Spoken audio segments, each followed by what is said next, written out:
Bonjour, c'est Cryptoï, j'espère que vous allez bien en ce dimanche 31 décembre 2023.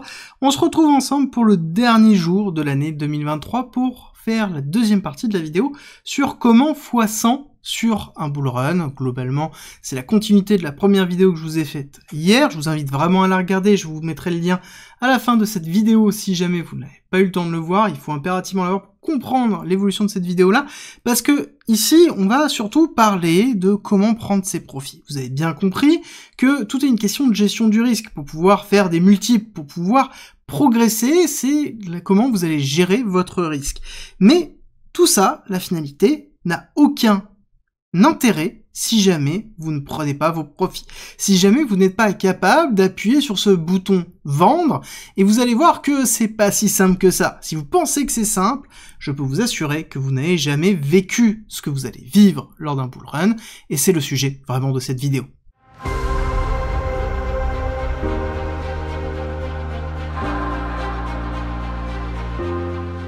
On dit souvent que la performance d'un bull run, ou en tout cas d'un investissement, c'est le moment où on achète. En tout cas, c'est ce que les gens, la majorité, pensent, c'est le fait de se dire « j'ai été capable d'acheter le point bas ». Est-ce que c'est vraiment le cas? J'ai envie de vous dire non, pas du tout. C'est surtout quand est-ce que je suis capable de vendre. Faire des x10, x100, somme toute, c'est relativement simple. C'est beaucoup de personnes, lors du précédent cycle, ou des cycles précédents, ont été capables de les faire, mais est-ce qu'ils ont été capables de repartir avec leurs multiples? Je peux vous assurer qu'il y en a très peu qui ont été capables. Très peu de personnes qui ont été capables de prendre des profits ici, ou ne serait-ce même que prendre des profits ici. Beaucoup de personnes sont rentrées avec des x10, x15, x20, et se sont retrouvés en fait en négatif à la fin parce qu'ils n'ont pas été capables de vendre leur position pour plusieurs raisons. Et la première et la plus importante, c'est la notion psychologique. Il faut comprendre que lorsque vous êtes en bull run, c'est quelque chose qui est encore plus compliqué à gérer qu'un bear market. C'est encore plus compliqué que de regarder son portfolio à moins 50%, parce que là, il va être peut-être à plus 150, plus 200, plus 300, plus 1000%, et il y a en fait plusieurs éléments psychologiques qui vont se mettre en place. Le premier, ça va être la notion de grid. Pensez bien que quand vous êtes dans cette accélération haussière, vous pensez comme étant un génie, et donc vous n'êtes plus enclin à vous dire « je vais vendre », parce que vous êtes un génie, vous avez réussi là où d'autres n'ont pas réussi, et vous êtes capable de pouvoir dominer le marché. Et ça, ne pensez pas que c'est illusoire, vous allez le ressentir. Je vous invite vraiment à noter cette vidéo et à réécouter cette vidéo-là lorsqu'on serait dans cette phase d'euphorie, parce que ça va avec justement cette notion de grid qui va arriver, c'est-à-dire que vous allez être tellement euphorique de voir votre portefeuille en train d'éclater, ce que vous ressentez certainement déjà un petit peu maintenant, si vous avez bien travaillé cette phase ici d'accumulation, et là on est quand même sur un x2,5, donc on est déjà dans cette phase un petit peu d'euphorie et de grid qui existe déjà très présente, c'est-à-dire qu'on veut plus et qu'on ne veut pas s'arrêter. Pourquoi vendre maintenant alors que peut-être demain ça aura fait encore x2? Imaginez, je vends maintenant, je prends mon x2,5 et ça se trouve demain c'est à x5. J'aurais perdu mon x5. Et là on arrive dans un sentiment qui est très contradictoire, c'est qu'on ne va pas penser à ce que l'on a gagné, donc le x2,5 par exemple si on vend maintenant, mais on va penser à ce qu'on a perdu, c'est-à-dire le mouvement qui s'est passé après l'accélération, après le moment où j'ai vendu, l'accélération qui a donné le résultat d'après. Et ça, c'est vraiment symptomatique, c'est quelque chose que vous allez ressentir énormément et qui va vous mettre à mal, notamment sur vos premières ventes, c'est-à-dire que vous allez peut-être vendre partiellement une position, alors pas forcément ici, c'est pas ce que je vous dis, attention, là on est vraiment dans une notion d'hypothèse, prenez bien en considération que je vais avoir un discours qui va être plus sur de la théorie, dans lequel on va passer en pratique à la fin de cette vidéo, dans lequel on va venir sur vraiment 4 gros moyens de gérer ces prises de profit, là on est vraiment sur la partie théorique, et que on est dans une notion de spot et pas dans une notion de trading, d'accord? C'est deux choses qui sont séparées, c'est une notion de gestion de prise de profit sur du spot, sur de l'investissement long terme. Je ferme la parenthèse, je ne dis pas qu'il faut vendre maintenant, mais admettons si on vend une partie de sa position maintenant, peut-être 10%, 15, 20, 30%, en fonction de la gestion du risque que vous avez, bah à ce moment-là, si jamais on va accélérer, on va pas se dire « super, j'ai verrouillé 2,5%, enfin j'ai verrouillé 2,5, un multiple de 2,5 sur X pourcentage de mon capital. » On va se dire, mais en fait, j'ai loupé tout ça avec le reste de mon capital. Et on va voir le verre à moitié vide plutôt qu'à moitié plein. Et c'est là où il faut faire très très attention, parce que c'est là où, en fait, on n'aura plus la capacité de pouvoir appuyer sur ce petit bouton magique qui est le bouton vente, qui est le fait de concrétiser les profits que vous effectuez. Le fait de voir votre portefeuille actuellement composé de crypto évoluer et accélérer, pensez bien que c'est quelque chose qui est temporaire. Tant que vous n'avez pas transformé en USDT ou en USDC en stablecoin, ou même pourquoi pas en euros, en fait c'est quelque chose qui est imaginaire, c'est quelque chose qui n'est pas tangible, ce n'est pas du réalisé. Comprenez bien que c'est quelque chose qui peut fluctuer, qui peut très bien accélérer, comme très bien redescendre. Et que le seul moyen de verrouiller ça, c'est vraiment faire cet acte de vente, et il ne faut jamais regretter avoir vendu à profit. Peu importe ce qui se passe après, il ne faut jamais regretter avoir vendu. Vraiment, c'est très très important, parce que ça veut dire que vous oubliez le fait que vous avez verrouillé du profit. Et peu importe que ce profit soit peut-être 1/10 du profit que vous auriez pu faire si jamais vous n'avez pas vendu aussitôt, apprenez la leçon et justement mettez en place des stratégies pour gérer vos ventes. Et c'est choses qu'on va voir justement dans la fin de la vidéo. Autre chose qui est important, c'est que quand vous êtes dans ces phases d'accélération très fortes, ici vous allez avoir énormément de bruit, que ce soit sur YouTube, sur Twitter, vous allez avoir les nouvelles pépites à x15 millions, vous allez avoir les nouveaux shitcoins qui vont être magiques, vous allez avoir les imprimantes à argent comme on a pu avoir avec Wonderland, vous allez avoir tout et n'importe quoi qui vont arriver, et tout va vous sembler facile, et il faut faire très attention justement à ne pas oublier le plan d'origine que vous avez. Et c'est pour ça que il est très important, quand vous avez compris qu'il y a tout ça qui va se passer, que émotionnellement vous allez être faillible, comme toute personne humaine, vous n'êtes pas infaillible. Donc vous allez être émotionnellement instable durant cette période-là. C'est pour ça qu'il faut avoir un plan, qu'il faut statuer maintenant son plan, et même idéalement un petit peu en amont, mais que vous soyez toujours préparé à ce que vous allez faire, à ce que vous devez faire. Vous devez le noter, ça doit être écrit, ça doit être limite pourquoi pas imprimé, c'est vraiment très très important. Parce que si jamais ce n'est pas le cas, c'est quelque chose sur lequel vous allez pouvoir revenir et sur lequel vous allez dévier de votre plan, et plus vous allez dévier de votre plan, plus vous allez vous mettre à risque, et ça c'est vraiment important. Donc établissez votre plan, et moi je vais vous donner les différentes phases pour pouvoir le traiter, et pouvoir voir, encore une fois, tout rentre dans une notion de gestion du risque. Comprenez bien que c'est le deuxième pendant de la vidéo d'hier. Donc regardez-la bien. Hier, je vous ai expliqué globalement la gestion du risque pour pouvoir faire des multiples. Et maintenant, on va parler de la gestion du risque dans la prise de profit pour pouvoir valider les multiples de votre gestion du risque d'investissement global. D'accord? Alors, si tout ça, ça vous paraît un petit peu flou, n'oubliez pas que vous avez gratuitement en description et en commentaire le guide d'investissement qui est à disposition, qui est un guide de 30 pages, qui revient sur comment acheter, comment vendre, la gestion psychologique, les stratégies, globalement tout pour pouvoir être préparé à gérer ça. Et notamment une des stratégies que je vais vous montrer est présente dans ce guide. Si vous voulez aller plus loin, tout est à disposition en commentaire et en description. Alors, on va parler de la première chose. Déjà, c'est avoir un objectif. Ça, je vous l'ai noté. Un objectif, je vous en ai parlé hier, je vous en reparle aujourd'hui, qui soit chiffré, que ce soit en pourcentage. Idéalement, chiffré, c'est mieux parce que c'est tangible. C'est-à-dire que vous savez qu'à la fin de votre bull run, vous voulez sortir avec tant. Faites en sorte de pouvoir sortir avec tant. Et ça, je vais vous expliquer différentes méthodologies et comment le calculer. Vous allez voir, c'est très, très simple.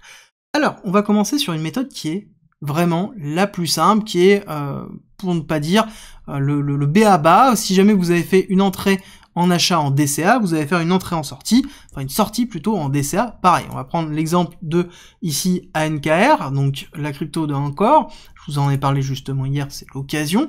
C'est très simple, il y a une règle qui est définie par la loi de Dow, qui est la loi des marchés, qui définit une cyclicité du marché, avec une contraction et une expansion. Sous-entendu, le marché, pour faire rapide et pas aller trop loin, mais le marché en fait est une forme de cycle avec une expansion, contraction, expansion, et ce que l'on veut en fait c'est dans ces phases d'expansion et de contraction, c'est justement faire des achats et des phases de vente, et c'est très simple dedans, c'est on définit en fait un ratio de Fibonacci, on prend le 0,5, ce qui est au-dessus du 0,5 du mouvement total que l'on a déjà eu, en fait c'est des zones de vente, et en dessous du 0,5 c'est des zones d'achat, tout simplement. Quand on passe en dessous de 0,5 c'est là où on déclenche son DCA d'achat, quand on passe au-dessus du 0,5, on déclenche son DCA de vente. Là-dessus, le DCA en lui-même va être temporisé et défini par rapport au multiple que vous voulez faire.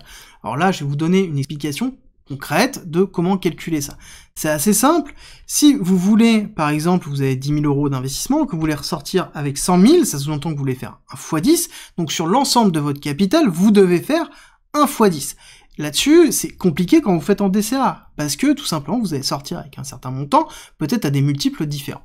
C'est très simple, réfléchissez en pourcentage de vente. C'est-à-dire que par exemple, quand vous passez au-dessus du 0,5, vous allez chercher 1 x 2, d'accord? Par exemple, allez, on va être un petit peu plus fou, on va dire que vous allez chercher ici un 600%, d'accord? On va être même encore, on va simplifier les calculs, on va dire que vous allez chercher un x 5, d'accord? Donc dans cette zone-là, vous allez vendre peut-être 20% de votre capital, d'accord? Ces 20%-là vont être multipliés par x5, parce que c'est un x5. Donc ça veut dire que sur 20% de votre capital, vous avez verrouillé un multiple de 5. C'est très important. Donc ça veut dire que ici, sur la totalité de votre capital, vous allez faire 0,2 x 5, ça veut dire que vous avez fait 1.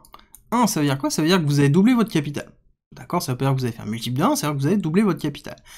Et pareil, on continue. Là-dessus, on va chercher l'ATH, admettons. On va chercher un point un petit peu plus haut, qui va être un x10.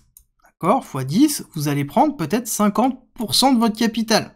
Donc vous allez vendre 50% de votre capital avec un multiple de x10. Donc ça sous-entend que vous allez faire 0,5 x 10. Donc ça veut dire que vous avez verrouillé un x 5. Et donc là, vous allez continuer comme ça pour pouvoir avoir vos différents multiples. Et il vous suffira simplement d'additionner ces chiffres-là pour avoir le multiple final. Donc là, par exemple, sur 70% de mon capital, j'ai verrouillé un x 6. Et ça vous donne en fait cette perspective-là. Et c'est là aussi, c'est important, et ça c'est valable continuellement pour quasiment tous les actifs et pour toute validité, c'est peu importe votre stratégie de sortie, conservez toujours un moon bag. Alors là, ça dépend des personnes, c'est entre 10 et 20% de votre bag, d'accord, dans lequel vous gardez un moon bag. Moon bag, ça veut dire quoi? Ça veut dire que c'est un ensemble de cryptos que vous allez garder, peu importe jusqu'où va le cours. C'est-à-dire que vous ne vendrez que au moment où il y aura une rupture significative, dans lequel vous avez un break of structure, dans lequel on voit un retournement du marché, où là, en effet, vous allez cut une grosse partie de votre moon bag. Pourquoi c'est important? Parce que imaginez que sur un actif, vous êtes vraiment sur le très bon actif et que cet actif fait x100, d'accord? Vous avez 10% de ce x100, le même principe, c'est 0,10 x 100, ça veut dire que vous avez, sur la totalité de votre capital, fait un x10, avec juste 10% de votre bag. Donc 15%, ça sous-entend que vous avez fait un x15, et vous comprenez bien que, du coup, juste le fait d'avoir un moon bag, par rapport à la totalité de ce que vous avez verrouillé avant, va vous permettre d'avoir vraiment une augmentation de vos multiples très très important. Et ça, c'est quelque chose que vous devez avoir, peu importe sous une forme de DCA, peu importe les autres techniques que je vais vous montrer après, c'est quelque chose que vous devez avoir en tête et que vous devez instancier systématiquement dans votre stratégie en amont de façon à être préparé à gérer vos multiples. Et c'est comme ça que vous allez définir votre politique de sortie. Alors pour aller encore un petit peu plus loin, donc là on a parlé le truc bateau qui est le DCA classique, quand on passe les 0,5, je commence à vendre petit à petit et je définis mes montants avec mes multiples pour pouvoir avoir mon montant total à la fin de mon bull run que je souhaite avoir. Il y a après la partie un petit peu plus dégène qui est j'attends la rupture de l'ATH minimum pour pouvoir faire. Donc là c'est très simple, on tire une extension de Fibonacci dans lequel je prends le point le plus bas du cycle précédent, le point le plus haut qui a été effectué, je fais sur le retracement ici le point le plus bas qui a été donné. Ça me donnait ici le 1 et le 1,618 qui sont mes deux premières targets que je vais viser. On peut même être un petit peu plus conservateur si on le souhaite, il suffit d'aller dans style et d'aller rajouter le 0,618 et on peut se dire que lorsque je passe le 0,618 ici, je prends ici une partie de profit qui me permet de verrouiller une partie de mes profits, donc ça peut être 30% de mon bag par exemple. Ici, quand je fais la rupture de la TH, je vais reprendre peut-être 20 ou 30% de mon bag, on peut inverser les deux, bien évidemment. Et ensuite, je vais prendre une grosse partie de profit quand je vais atteindre l'extension 1,618.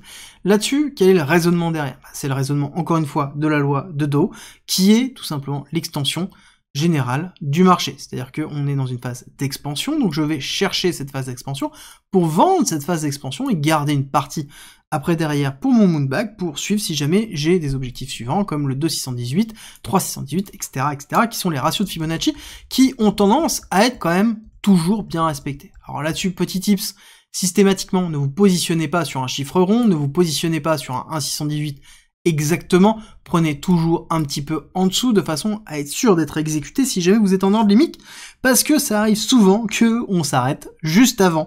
Donc il faut être toujours préparé par rapport à ça et toujours avoir une petite marge, quitte à ne pas vendre exactement au prix parfait. Ne cherchez jamais à avoir le top de marché ni le bottom de marché. Ça c'est vraiment les règles par défaut, on les oublie souvent, mais du coup il faut impérativement les garder en tête. Alors, on continue encore une fois avec une autre méthodologie. Et là, ça va dépendre beaucoup de la façon dans laquelle vous gérez ça. Alors là, on va aller plutôt sur BTC, ça va être intéressant parce que on va prendre le cycle précédent de façon à comprendre justement comment ça fonctionne. Et là, vous allez voir que c'est totalement différent. Je ne vais pas chercher à aller faire mes ventes, je vais chercher à accompagner mes ventes. Et là, vous allez voir que c'est vraiment très différent. Le but n'est pas de vendre, n'est pas de prendre des profits, à proprement parler, c'est de continuer à construire sa position. C'est-à-dire que j'ai une accélération haussière, dès que j'ai un retracement ou une latéralisation, je rachète. D'accord? Donc tout simplement, j'ai fait une première partie d'achat par exemple ici, mon prix moyen d'achat se situe ici, je fais une latéralisation, j'augmente ma position. Donc j'augmente un petit peu mon prix d'achat ici, je réaccélère, pareil, j'ai une latéralisation, j'ai un retracement, je réachète dans cette zone-là, donc je réaugmente mon prix palier, d'accord, mon prix moyen d'achat. En vrai, somme toute, ça va être quand même, systématiquement, l'augmentation va être assez faible, mais ça reste une augmentation de votre capital et surtout une augmentation de votre position, et ainsi de suite. Quand on arrive dans cette zone-là, bah à ce moment-là, je vais voir que la latéralisation, ici, je peux racheter potentiellement, il n'y a pas un souci. Et par contre, ici, je vois que j'ai commencé à avoir un break-off structure, donc j'ai un signal potentiel de vente. Donc là, je vais commencer à prendre des profits massifs, d'accord, des grosses parties de profit. Je vais attendre qu'il y ait une latéralisation et une structuration, chose que l'on voit ici, dans lequel je vais me réexposer avec les profits que j'ai effectués ici principalement, et dans lequel je vais réaugmenter encore une fois mon prix d'achat, pour remonter, d'accord, c'est mon prix moyen d'achat, pour pouvoir accompagner, ici pareil, etc., jusqu'à ce que j'ai ici une rupture dans laquelle je prends partiellement mes profits. Là-dessus, vous allez me dire, oui, mais somme toute, ton multiple, il est beaucoup moins intéressant.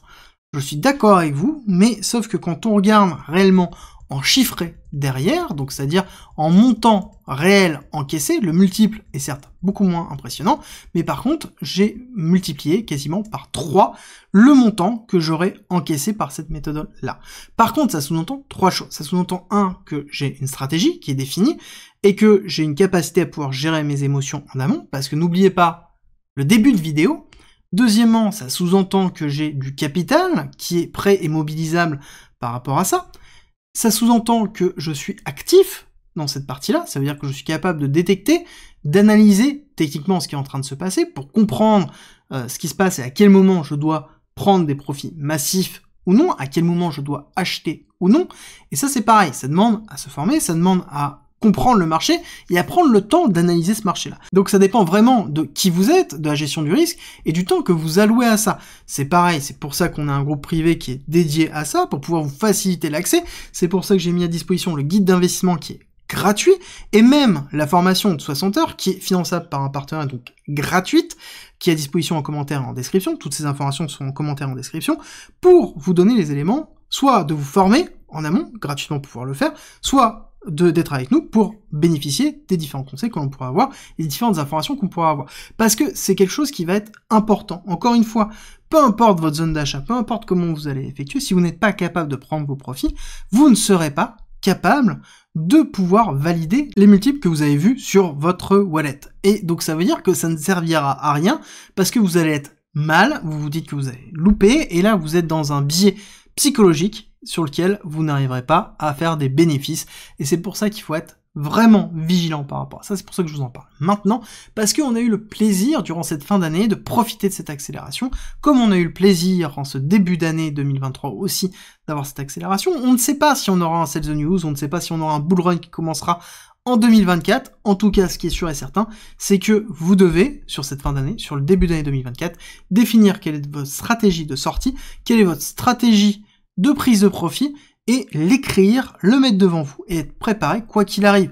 Que ce soit à une accélération haussière, que ce soit une accélération baissière, vous avez normalement déjà votre stratégie d'achat, votre stratégie de renforcement, il vous manquait plus que cette stratégie-là, à vous de la concevoir, ça c'est le travail de chacun, et si jamais vous pensez qu'il vous manque des informations, n'oubliez pas le guide d'investissement gratuit à disposition en commentaire, en description, et nous on se retrouve à l'année prochaine. Alors je sais pas si je ferai une vidéo lundi, en tout cas ce qui est sûr c'est qu'elle sera pas tôt le matin, c'est sûr et certain, mais en tout cas, je vous retrouve l'année prochaine pour plein de nouvelles choses. Je vous souhaite pour 2024 plein de bonheur, plein de santé, plein de réussite financière et entrepreneuriale, en tout cas toutes les bonnes choses. Si vous avez été avec moi durant tout ce bear market, je pense que on l'a vraiment mérité pour cette année 2024-2025 et on est préparé. En tout cas pour la chaîne, moi ce qui est sûr c'est que je vous prépare plein de bonnes choses, plein de surprises, et c'est avec plaisir qu'on va continuer l'aventure ensemble, parce que c'est avec plaisir que je discute avec vous, que ce soit sur le Discord, que ce soit sur le groupe privé, que ce soit à travers les commentaires, et justement, n'oubliez pas de me laisser un petit like et un commentaire, ça me soutient, ça me fait plaisir, et je vous souhaite une très belle fête de fin d'année, et on se retrouve à l'année prochaine.